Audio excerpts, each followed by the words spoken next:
हम लोग देखते हैं फिर से आइसोमरिज्म क्या होता है। ठीक है, आप सबसे पहले से क्या करोगे, इसे दो भाग में डिवाइड कर दीजिए। पहला पार्ट इसका क्या हो गया, आइसो, और दूसरा पार्ट क्या हो जाएगा, मरीज। तो आप इसको अलग अलग करके सोचोगे, कभी भी कोई कंफ्यूजन नहीं होगा। अगर आप इसे अलग अलग करके सोचेंगे, कभी कोई कंफ्यूजन नहीं होगा। आइसो मीन्स क्या होगा, सेम। आइसो मीन्स क्या होगा, सेम।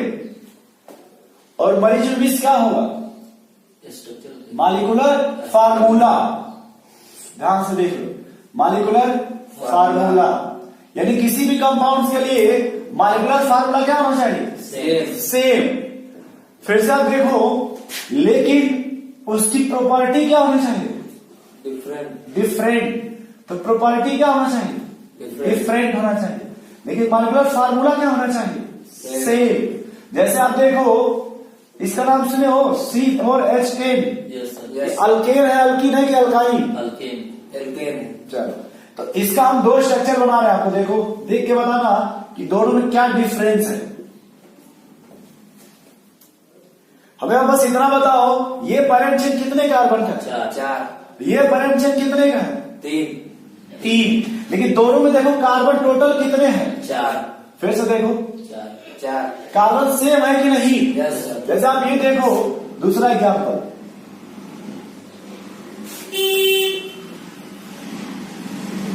अब बताओ, यहां पैरेंट चेन कितने कार्बन की, 3। यहां पे 2। एक बात बताओ, जब इसको 1 बोलोगे कि नहीं, ये 2 हुआ कि नहीं।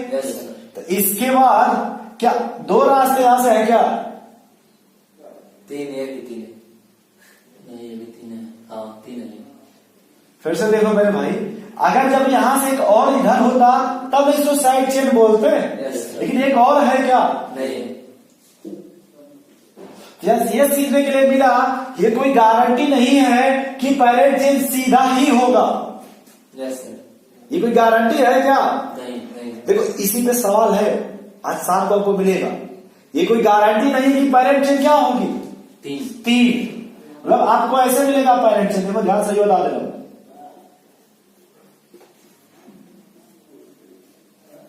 बोलो, यह पैरेंट चेन कितने कार्बन की है, या ऐसे ले लीजिए, इसको हटाइए, इसको ले लीजिए, बोलो 6 कार्बन है। अब देखो, ऐसे जाओगे कितना मिलेगा, 5। और यहां से घर जाओगे तो ये कितना मिलेगा, 6। तो जब अब समझ गए कैसे, तो क्या गारंटी है कि सीधी ही पैरेंट चेन होगी, नहीं। देख लो, क्वेश्चन है, 2 इसमें है। चलो ठीक है था, उसको लगा दिया। अरे ठीक है, हम कहा आपकी बात को काट रहे हैं, हम तो समझाने की कोशिश कर रहे हैं कि आप देखो, जब हम यहां से जब यहां पहुंचेंगे यहाँ पे, तो हमें यहां से 2 रास्ते मिलेंगे, एक इधर जा रहा है, एक नीचे आ रहा है। एक ही की तरफ जाओगे ना, भाई 2 मसाला है, कहाँ जाओगे, एक तरफ घर वाली, एक तरफ, तो घर वाली तरफ जाओगे बाहर वाली छूट जाएगी, उसकी तरफ जाओगे तो ये छूट जाएगी। ऐसा होता है ना। एक मूवी आई थी वो बीबी नंबर 1, अरे गोविंदा इसमें हीरो रहता है, उसमें 2 हीरोइन है, बगल में दोनों का कंपार्टमेंट रहता है। चलो ठीक, ये मतलब समझ पा रहे हो आप, यहाँ पैरेंट चेन कितने कार्बन की है, तो यहाँ भी कितने की है, तो चेन में कोई डिफरेंस है क्या, नहीं। तो इस तरह से कोई आइसोमर नहीं। या फिर ये देखो, ये कितने कार्बन, 2। और ये देखो 2। क्या इसमें कुछ चेन में डिफरेंस है, नहीं। तो चेन में डिफरेंस के लिए ये अल्केन है कि नहीं, यस सर। तो कम से कम कितने कार्बन चाहिए, 4। ये ध्यान रखना, कम से कम कितने चाहिए, 4। तो पहला बात आपने क्या कहा, आइसो मीन्स क्या होना चाहिए, सेम। और मरीज मीन्स मॉलिक्यूलर फार्मूला। तो दोनों का मॉलिक्यूलर फार्मूला चेक करो क्या है, सेम है। C4H10। लेकिन दोनों की प्रॉपर्टी चेक करो, डिफरेंट है। अब ये सोच रहे हैं प्रॉपर्टी कैसे चेक करेंगे, वंडरवाल फोर्स का नाम सुने हो, यस। सरफेस एरिया का नाम सुने हो, सरफेस एरिया। बॉइलिंग पॉइंट का नाम सुने हो, यस सर। वंडरवाल फोर्स देखो, चेन जितना लंबा होगा उसे वंडरवाल फोर्स उतना ज्यादा होगा, चेन जितना लंबा होगा उसमें वंडरवाल फोर्स, चेन उतना ही उसका सरफेस एरिया होगा।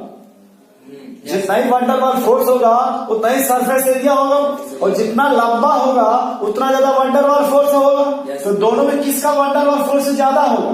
पहले वाले। ये समझ गए? जब वंडरवॉल फोर्स ज्यादा है इसका सरफेस एरिया भी इसका क्या होगा? तो बॉइलिंग पॉइंट भी क्या हो जाएगा? अब बॉइलिंग पॉइंट कोई प्रॉपर्टी है कि नहीं? Yes sir. बोलो भाई, आगे हम चल के पढ़ेंगे इसमें क्या और डिफरेंस है। इतना याद रखो इसका सरफेस एरिया ज्यादा है। अगर आप एनसीईआरटी का भी पढ़ोगे, कौन सी किताब, उसमें एक नाम दिया है नॉर्मल पेंटेन, आइसोपेंटेन और नियोपेंटेन। नॉर्मल पेंटेन, आइसोपेंटेन और नियोपेंटेन। और इसमें आपसे पूछा है कि इसका बॉइलिंग पॉइंट क्या होगा? बॉइलिंग पॉइंट एन पेंटेन का ज्यादा होगा। फिर उसके बाद आइसो का, फिर नियो का। देखो नहीं, नॉर्मल। वही नियो। नियो। नॉर्मल का मतलब होगा इसमें कोई ब्रांचिंग नहीं होगा, यस सर। तो सबसे लंबा हो जाएगा। Yes sir. आइसो का सेकंड पोजीशन पे एक मिथाइल हो जाएगा। Yes sir. नियो का सेकंड पे 2 हो जाएगा। 2। जब 2 करोगे तो और छोटा हो जाएगा कि नहीं? Yes sir. तो सरफेस एरिया और कम हो जाएगा ना इसका। Yes sir. अब वंडरवॉल फोर्स भी क्या हो जाएगा? कम।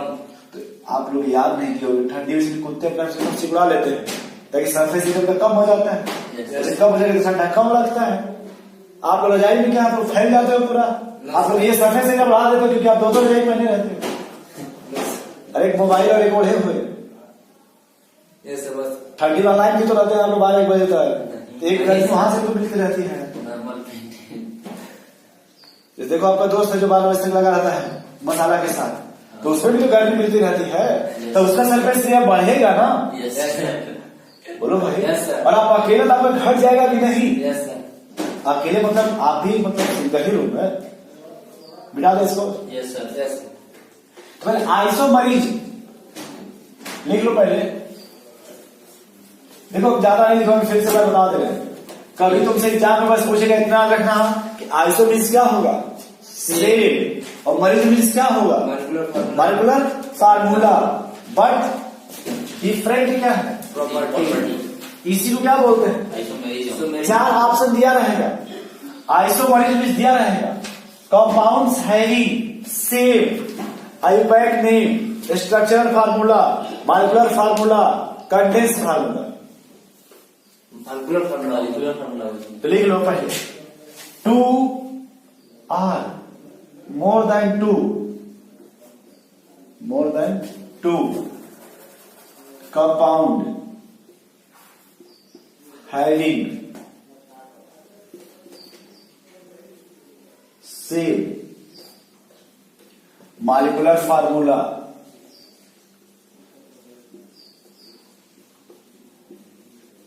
but different property.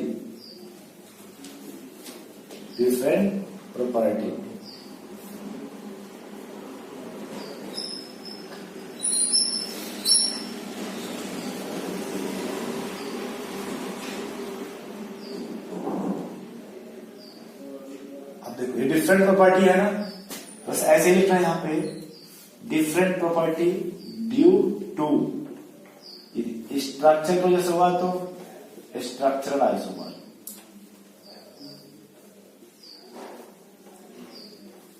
और अगर 3D स्पेस की वजह से हुआ 3D अरेंजमेंट तो इसको बोलेंगे स्टीरियो आइसोमर।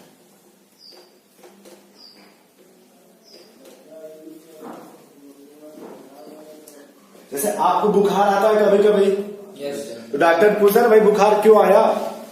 जो मतलब भीगने से आ गया कि कल आप ज्यादा पतंगबाजी कर दिए थे या गंगा जी में आप नहा लिए थे, कुछ ऐसा होता कि नहीं? या किसी के साथ मूवी देखने चले गए थे, या फिर सुबह टहलने चले गए थे, किसी के साथ जुकाम हो गया, भाई कुछ तो आप बताते हो नहीं। अगर वो different property due to structure किसकी वजह से आ रहा है? स्ट्रक्चर, तो उसे किस तरह का आइसोमर बोलेंगे? अगर वो different property due to 3D space या इसको 3D अरेंजमेंट बोलते हैं, इसकी वजह से अगर आएगा तो उसे क्या बोलेंगे? Stereo isomer. फिर से देख लो, 2 या more than 2 compounds having same molecular formula. अभी आपने ब्यूटेन का नाम सुना होगा, ब्यूटेन के 2 आइसोमर थे कि नहीं? Yes sir. अभी आपने पेंटेन का नाम सुना, पेंटेन में 2 से ज्यादा थे कि नहीं? Yes sir. तो कोई भी कंपाउंड जिसमें कम से कम कितने होने चाहिए? 2। उसके बाद आप कितना भी बना लो, चाहे उसके बाद कितना ही होगा? जैसे बेंजीन का नाम सुने हो? बेंजीन है सर। ईमानदारी से बताना, इसका नाम बता पाओगे आप लोग?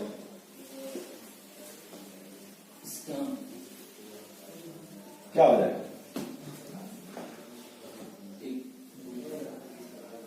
1,2 डाइमिथाइल बेंजीन बोल सकते हैं। Yes, sir. बोलो भाई। Yes, sir. इसी को आप देखो ध्यान से, फिर इसको क्या बोल सकते हैं? 1,3 डाइमिथाइल। इसको फिर क्या बोल सकते हैं? 1,4 डाइमिथाइल। 1,4 अब डाइमिथाइल। अपने मन से बताओ कि आपने ऊपर क्या लिखा है? 2 or more. 2 या more than 2 compounds having same molecular formula. Yes, sir. तो देखो मार्कुलर फार्मूला सेम है कि डिफरेंट है? सेम है। मार्कुलर फार्मूला जब सेम है तो इनकी प्रॉपर्टी क्या हो जाएगी? सेम होगी प्रॉपर्टी नहीं। मार्कुलर फार्मूला सेम। प्रॉपर्टी क्या हो जाएगी? डिफरेंट। क्या 1,2 है कि नहीं? Yes sir. अभी हमने वंडरबल फोर्स के नाम लिया था कि नहीं? Yes, sir. एक बात बताओ, यहाँ 2 बड़े बड़े ग्रुप नजदीक है कि नहीं? Yes, sir. तो यहाँ रिपल्सन ज्यादा होगा कि यहाँ पे? वहाँ पे नजदीक। और यहाँ पे देख के बताओ, बहुत कम, सबसे कम होगा। कभी डायपोल मोमेंट का नाम सुने हो? Yes sir. या तो यहाँ पे या सबसे ज्यादा हो जाएगा, या फिर और कम होगा, या एकदम कम हो जाएगा। Yes sir. क्योंकि डायपोल मोमेंट जो होता है वो एंगल के इनवर्सली प्रोपोर्शनल होता है। Yes sir.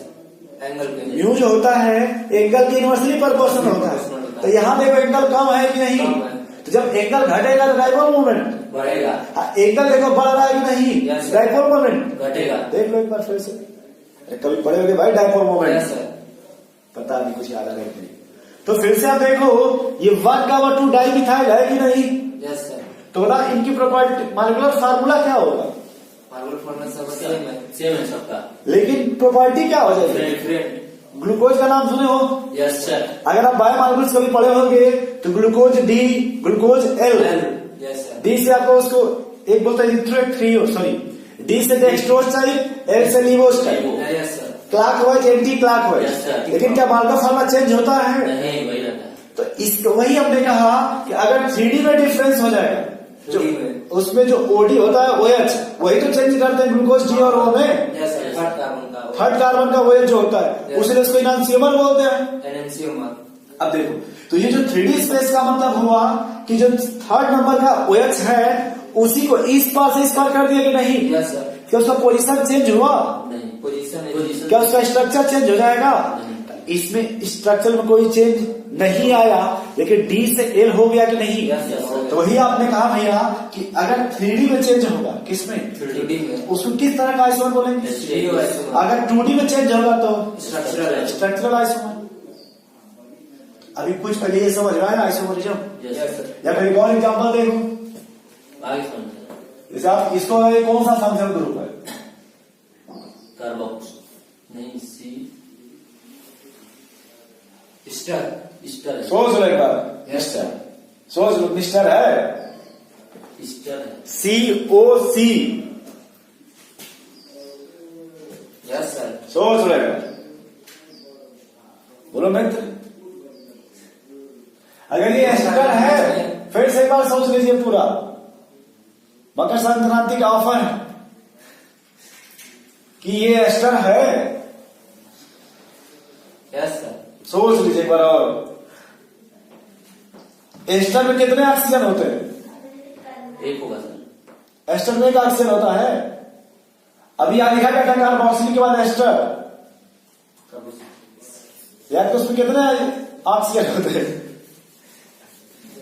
अरे अभी यहां लिखा गया था कि नहीं एस्टर, आप ही बोले थे, बोलिए। अच्छा ऑप्शन होते थे, ऑप्शन दीजिए। यस। एस्टर है कि ईथर? ओ, ईथर है। सोच रहे फिर से, अपना ऑप्शन बताइए, एस्टर होगा कि ईथर? ईथर होगा सर। एक ऑक्सीजन है ना, यस सर। ईथर हो गया। ईथर। एस्टर का पहचान दोस्त ये है, देखो सी, ये इसको हम एस्टर बोलते हैं, जबकि ये आपका ईथर है। Yes sir. और इसी का दूसरा एग्जाम्पल ये लिखना चाहते हैं आपको बस ये बताना है कि दोनों का मालिकुलर फार्मूला क्या होगा, बस ये आपको बताना है। दोनों का सेम है।